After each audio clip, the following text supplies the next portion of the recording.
जय हिंद साथियों। आज की वीडियो बहुत ही इंपॉर्टेंट होने वाली है, जिसमें हम भारत की मिट्टियों के बारे में अच्छी तरह से समझेंगे। पहला क्वेश्चन यहाँ से बनता है कि मृदा शब्द की उत्पत्ति कहाँ से हुई है। तो मृदा शब्द की उत्पत्ति लैटिन भाषा के शब्द सोलम से हुई है, जिसका अर्थ होता है फर्श या भू प्रॉपर्टी। नेक्स्ट क्वेश्चन, मृदा अध्ययन को क्या कहा जाता है। तो मृदा के अध्ययन को मृदा विज्ञान या फिर पेडोलॉजी कहा जाता है। अब यदि बात की जाए कि पादपों की वृद्धि की दृष्टि से यदि मृदा का अध्ययन किया जाता है, तो मृदा विज्ञान की वह शाखा जिसमें मृदा का अध्ययन पादपों की वृद्धि की दृष्टि से किया जाए उसे क्या कहेंगे, एडेफोलॉजी। एडेफोलॉजी कहा जाता है। नेक्स्ट क्वेश्चन यहाँ से बनता है फ्रेंड्स, खनिज और जैविक पदार्थों का सही मिश्रण मृदा को क्या करता है, उपजाऊ बनाता है। यदि आपसे बात की जाए कि अपक्षय और अपर्दन की संयुक्त क्रिया को क्या कहा जाता है, तो मिट्टी में अपक्षय और अपर्दन की संयुक्त क्रिया को अनाच्छादन कहते हैं। बहुत ही इंपॉर्टेंट क्वेश्चन है। अब फ्रेंड्स देखते हैं कि मिट्टी का निर्माण कैसे हुआ है। तो मिट्टी का निर्माण अनेक प्रकार के खनिजों, पौधों, गैस, पानी और जीव जंतुओं के अवशेषों से हुआ है। अर्थात मिट्टी में इन सभी का संगठन उपस्थित होता है। अब बात की जाए मृदा के कणों के आकार का, तो मृदा के कणों का आकार बढ़ते क्रम में सबसे पहले मृतिका, मृतिका से बड़े कण होते हैं गाद के, गाद से बड़े कण बालू, बालू के बाद आती है बजरी। ये नोट आपको याद रखना है फ्रेंड्स कि जिस कण का आकार जितना छोटा होता है वह उतना ही ज़्यादा पानी सोखने की क्षमता रखती है। अर्थात सबसे अधिक पानी सोखने की क्षमता किसमें रहेगी, मृतिका में, क्योंकि इसके महीन सबसे ज़्यादा महीन कण होते हैं। ये पॉइंट आपको याद रखना है फ्रेंड्स। विश्व मृदा दिवस कब मनाया जाता है, 5 दिसंबर को। भारतीय कृषि अनुसंधान परिषद ICAR कहाँ पर स्थित है, इसका मुख्यालय न्यू दिल्ली। तो ICAR ने मिट्टी को रंग एवं संरचना के आधार पर भारत में मिट्टी को कितने भागों में बांटा है, 8 भागों में बांटा गया है। कौन कौन से फ्रेंड्स, आइए देखते हैं। तो आपको याद रखना है जलोढ़ मिट्टी जिसे कांप या कछारी मिट्टी भी कहा जाता है। इसके बाद काली जिसे रेगुर वर्टिसॉल या लावा मिट्टी भी कहा जाता है। लाल एवं पीली मिट्टी लैटेराइट या मखरली मिट्टी भी कहते हैं इसे। शुष्क मिट्टी लवणीय मिट्टी या क्षारीय, पीटमय या जैविक मिट्टी, वन मिट्टी और पर्वतीय मिट्टी। तो इस प्रकार से 8 भागों में मिट्टी को बांटा गया है। आइए बारी बारी से इनको समझते हैं। पहला है फ्रेंड्स जलोढ़ मिट्टी। तो जलोढ़ मिट्टी यह भारत की सबसे उपजाऊ मृदा है। भारत में सर्वाधिक महत्वपूर्ण मिट्टी कहा गया है इसे, और यह भारत के लगभग 40% हिस्से पर पाई जाती है। नेक्स्ट क्वालिटी है इसकी, यह मिट्टी नदियों सतलुज, गंगा, ब्रह्मपुत्र आदि नदियों द्वारा बहाकर लाई जाती है। इसमें पोटास की मात्रा सर्वाधिक होती है। क्वेश्चन आपसे पूछेगा कि जलोढ़ मिट्टी में सर्वाधिक मात्रा किसकी होती है, पोटास की। आपको याद रखना है। ये मिट्टी 2 प्रकार की होती है, बांगर और खादर। बांगर मिट्टी उसे कहते हैं जो पुरानी जलोढ़ होती है, और नई जो जलोढ़ मिट्टी आती है उसे क्या कहा जाता है, खादर। तो खादर, नई जलोढ़ मिट्टी को खादर कहते हैं, पुरानी को क्या कहेंगे, बागर। यदि फसल की बात की जाए तो इसमें गेहूँ, दलहन, मक्का आदि फसलें उगाई जाती हैं। यह गन्ने एवं धान की खेती के लिए बहुत ही अच्छी मिट्टी मानी जाती है। बात की जाए, आपसे एक पॉइंट पूछा जाता है कि दो नदियों के बीच के भूभाग को क्या कहते हैं, तो इसे दोआब कहते हैं, दोआब। और जहां आपकी ये क्या पाई जाती है, कछारी मिट्टी पाई जाती है। तो आई होप आप जलोढ़ मिट्टी को अच्छी तरह से समझ गए होंगे। नेक्स्ट है काली मिट्टी जिसे वर्टिसॉल्स मृदा भी कहा जाता है। काली मिट्टी, इसे काली कपासी रेगुर मिट्टी भी कहा जाता है। ट्रॉपिकल ब्लैक अर्थ या लावा मिट्टी के नाम से भी इसे जाना जाता है। ये साथियों आपको ये सारे नाम आपको याद रखना है, बहुत ही इंपॉर्टेंट है। इसका निर्माण ज्वालामुखी के लावा के जमाव से होता है। तो काली मिट्टी का निर्माण किससे होता है, ज्वालामुखी के जमाव से। इसमें लोहांश की मात्रा अधिक पाई जाती है साथियों, लोहांश की मात्रा अधिक होती है। यह कपास की खेती के लिए बहुत ही इंपॉर्टेंट है। इस मिट्टी का जो काला रंग होता है वो टिटेनीफेरस मैग्नेटाइट की उपस्थिति के कारण होता है। इसमें मिट्टी की बहुत महीन कणों से मतलब क्या होता है, मृतिका से। पानी सोखने की क्षमता इसमें सबसे अधिक होती है। यह मिट्टी सबसे ज़्यादा पानी को सोखती है, काली मिट्टी। इसीलिए इसे कम सिंचाई की आवश्यकता होती है। इस मिट्टी को स्वतः जुताई वाली मिट्टी भी कहा जाता है, क्योंकि इसमें गर्मियों के दिनों में खुद से स्वयं से दरारें पड़ जाती हैं, इसे स्वतः जुताई कहा जाता है। गहरी दरारें पड़ जाती हैं जो बहुत ही फायदेमंद होती हैं। यह मिट्टी दक्कन के पठार, गुजरात, महाराष्ट्र, मध्य प्रदेश, छत्तीसगढ़ और मालवा के पठार में पाई जाती है। साथियों, नेक्स्ट यदि आपसे बात की जाए कि सर्वाधिक मिट्टी कहाँ पर मिलती है, तो महाराष्ट्र में सर्वाधिक मिट्टी पाई जाती है और इसे महाराष्ट्र में रेगुर के नाम से जाना जाता है। इसमें ह्यूमस व फास्फोरस की मात्रा बहुत ही कम होती है। और यदि बात की जाए आपकी, तो इसमें लोहा, calcium carbonate, magnesium carbonate, potassium, calcium oxide, चूने इसके मुख्य तत्व होता है। ठीक है ना, इसमें ये मुख्य पोषक तत्व पाए जाते हैं। अब लाल व पीली मिट्टी की बात की जाए तो यह एक क्षेत्रीय मिट्टी होती है। इसका निर्माण कायांतरित शैलों, ग्रेनाइट व नीस के विखंडन से हुआ है। इसमें लोहे के अंश व सिलिका अधिक पाई जाती है। साथियों, आपसे क्वेश्चन पूछा जाता है कि मिट्टी का जो लाल रंग होता है वो किसकी वजह से, तो मिट्टी का जो लाल रंग होता है वो फेरिक ऑक्साइड या आयरन ऑक्साइड की वजह से होता है। फेरिक को ही आयरन कहा जाता है, इसलिए फेरिक ऑक्साइड या आयरन ऑक्साइड, जो भी आपका ऑप्शन में हो।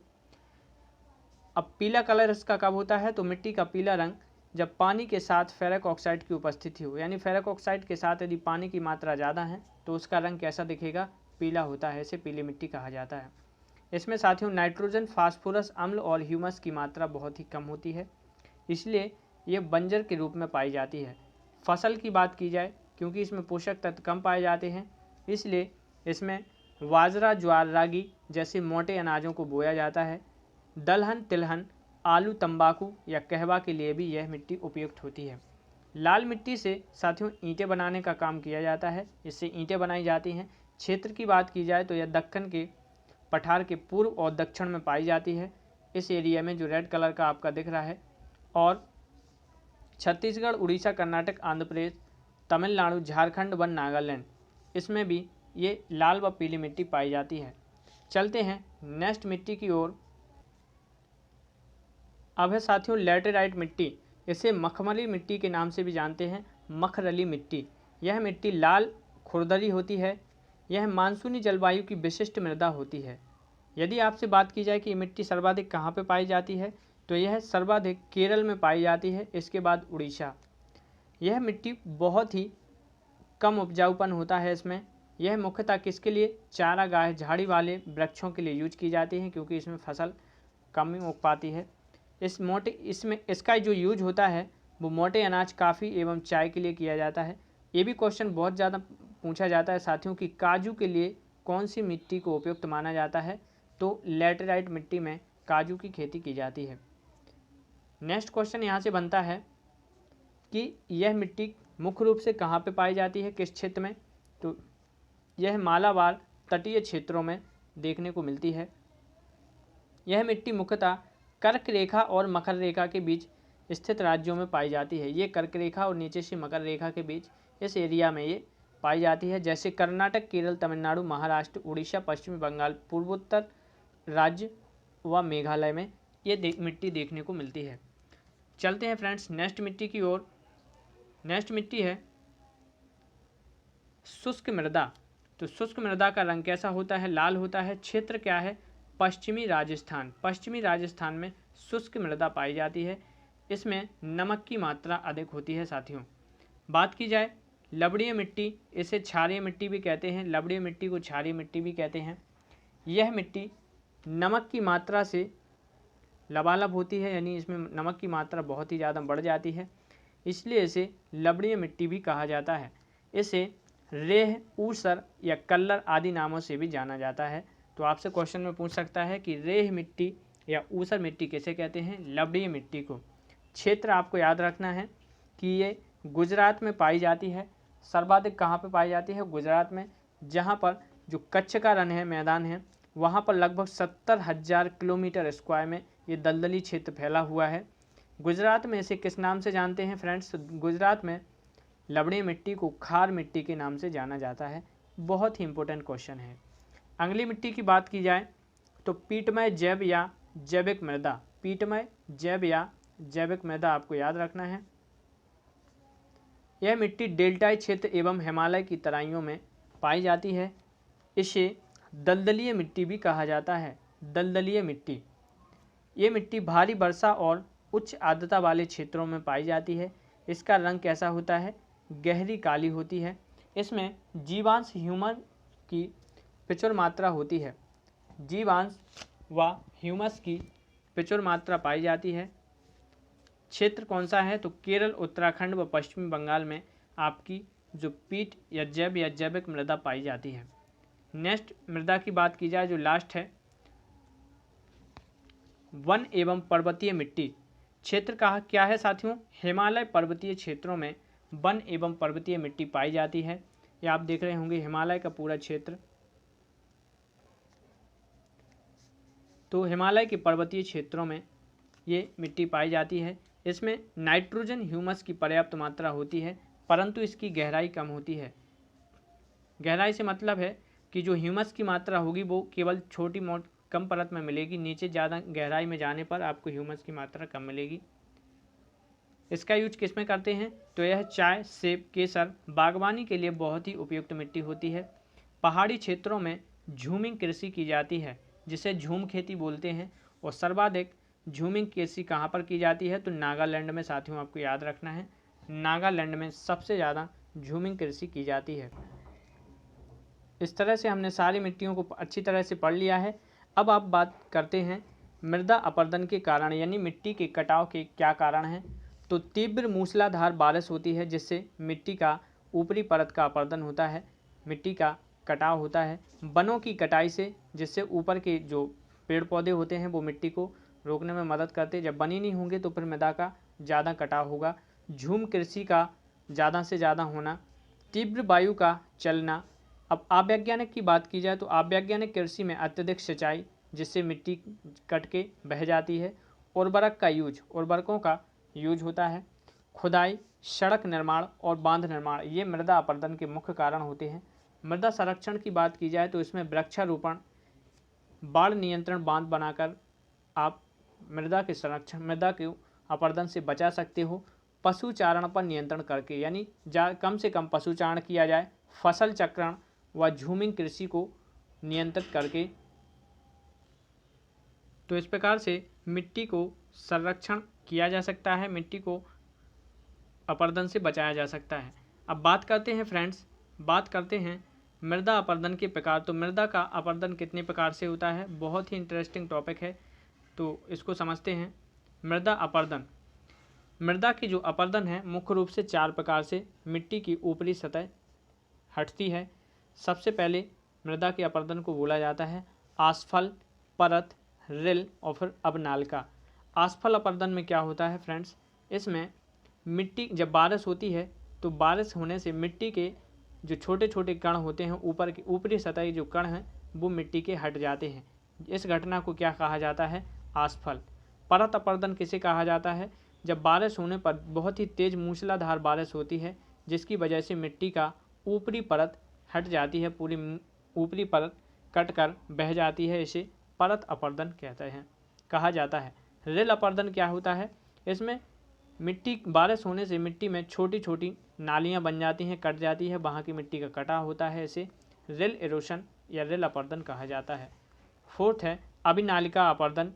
इसमें बड़ी बड़ी नालियां बन जाती हैं, जिसे अवनालिका अपरदन कहते हैं। तो इस प्रकार से साथियों 4 प्रकार से मिट्टी का अपरदन होता है। क्वेश्चन में आपसे पूछ सकता है कि अवनालिका अपरदन क्या होता है?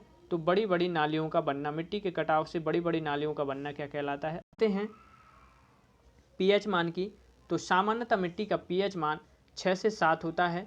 आपको याद रखना है, सामान्यतः मिट्टी का पीएच मान कितना माना जाता है? 6 से 7। इसी पीएच मान पर हम अपनी फसलों को बोते हैं। बात की जाए आपकी अम्लीय मिट्टी और क्षारीय मिट्टी, तो वह मिट्टी जिसका पीएच मान 7.2 से कम होता है, 7.2 से कम हो, उसे अम्लीय मिट्टी कहा जाता है। जिस मिट्टी का पीएच मान 7 से 7.2 से अधिक होता है उसे क्या कहते हैं? क्षारीय मिट्टी कहते हैं। इसके बाद आपको याद रखना है, अधिक वर्षा वाले स्थानों पर अम्लीय मिट्टी पाई जाती है और कम वर्षा वाले स्थानों पर क्षारीय मिट्टी पाई जाती है। बात की जाए दूसरे अंतर की, तो आपको याद रखना है कि जो अम्लीय मिट्टी है इसकी अम्लीयता को कम करने के लिए किसका यूज करते हैं, चूने या लाइम का यूज करते हैं। और क्षारीय मिट्टी को कम की क्षारीयता को कम करने के लिए जिप्सम का यूज किया जाता है। वेरी इंपॉर्टेंट क्वेश्चन है, क्षारीयता को कम करने के लिए किसका यूज करते हैं, जिप्सम का। अम्लीय मिट्टी का मुख्य रूप से यूज कहाँ पर किया जाता है, तो चाय के बागानों में। और सबसे ज़्यादा क्षारीय मृदा कहाँ पे पाई जाती है फ्रेंड्स, यूपी में। तो इस प्रकार से आपको मिट्टी के बारे में बहुत महत्वपूर्ण जानकारी मिली होगी साथियों। आई होप आपको इसके बाद अब मिट्टी के किसी भी टॉपिक को पढ़ने की ज़रूरत नहीं होगी। इसी को 1 से 2 बार आप यदि रिवीजन कर लेते हो तो मिट्टियों के बारे में मैक्सिमम पूरी जानकारी इसमें मिल चुकी है आपको। आई होप आपको ये वीडियो पसंद आया होगा। यदि वीडियो पसंद आया तो फ्रेंड्स अपने साथियों में इसे लाइक करके शेयर कर दीजिएगा। और यदि आप चैनल पर नए हैं तो प्लीज़ चैनल को सब्सक्राइब करके बेल आइकन को ज़रूर प्रेस कीजिएगा। मिलते हैं नेक्स्ट वीडियो में। इसके बाद पार्ट 2 आएगा जिसमें इसके रिलेटेड क्वेश्चन आंसर होंगे। तब तक के लिए सभी को जय हिंद, वंदे मातरम।